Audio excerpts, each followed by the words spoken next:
yang ketiga, Bapak Ibu sekalian, kenapa kita harus meningkatkan kompetensi? Karena kita juga harus menghadapi tantangan global SDM kesehatan.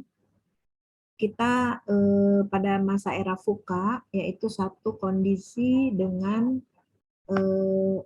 perubahan yang tidak menentu, sangat cepat dan kompleks, kita harus hadapi dengan merespon bagaimana SDM kita juga bisa merespon dengan cepat.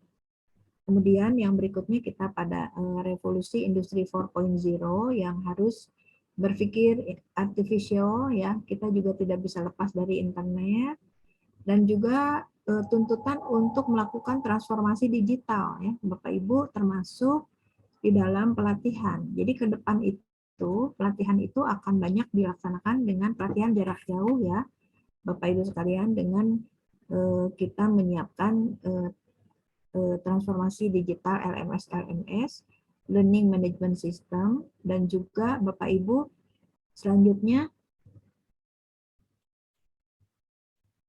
kita juga saat ini berhadapan dengan berbagai generasi, ya, termasuk generasi milenial yang mempunyai spesifikasi dengan tingkat kepercayaan diri yang tinggi, konektivitas yang luas, dan kreativitas yang luas.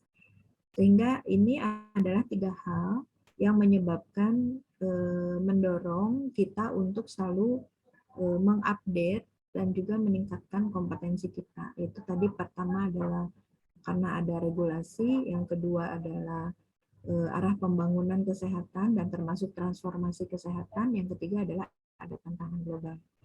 Oleh karena itu ada strategi di dalam pengembangan SDM kesehatan, Bapak Ibu. Yang pertama adalah penguatan regulasi. Ini jelas penting. Contohnya untuk Jabfung Adminkes, itu kita lihat tadi kan Kepmenpan-nya itu udah lama sekali, ya. Sudah tahun 2000, jadi tahun 21 tahun yang lalu. Nah, itu sebetulnya harus direvisi, ya Bapak Ibu, untuk memastikan butir-butir kegiatan di dalam Jabfung Adminkes itu memang sudah update, ya, sesuai dengan tuntutan zaman sekarang.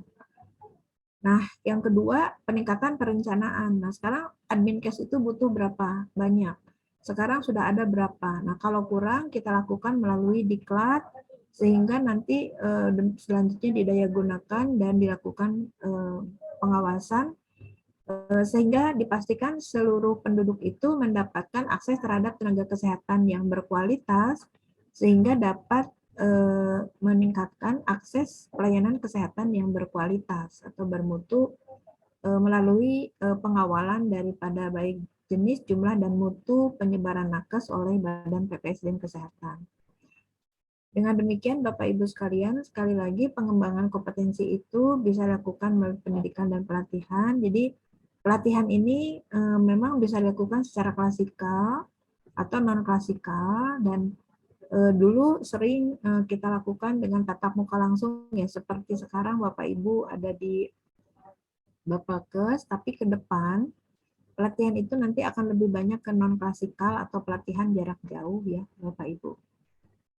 Namun demikian, dengan metode apapun, harus dipastikan bahwa pelatihan itu merupakan proses pembelajaran untuk meningkatkan kompetensi.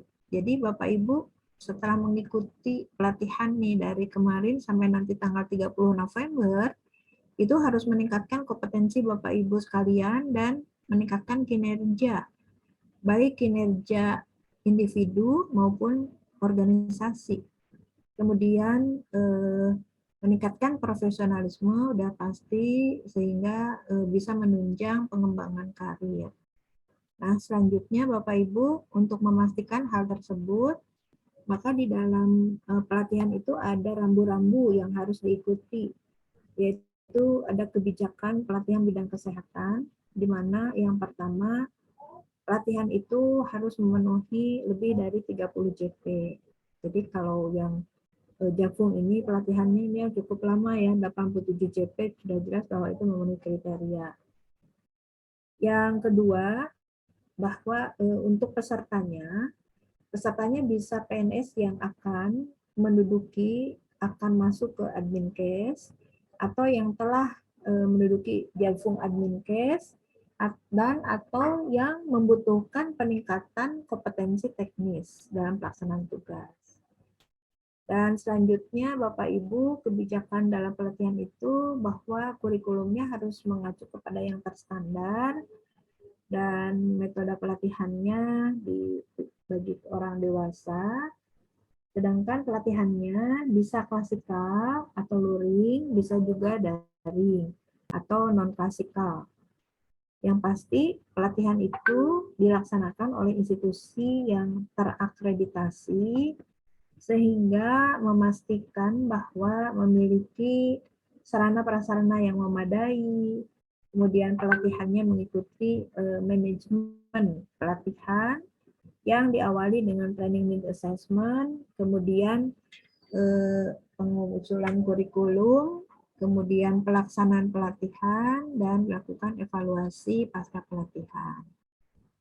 Di dalam menjaga mutu pelatihan, Kemenkes menetapkan 2 akreditasi, yaitu akreditasi institusi dan akreditasi pelatihan. Dan pelatihan yang diselenggarakan tentu yang telah terakreditasi, sehingga sertifikat dapat diberikan untuk penyelenggara pelatihan yang telah terakreditasi.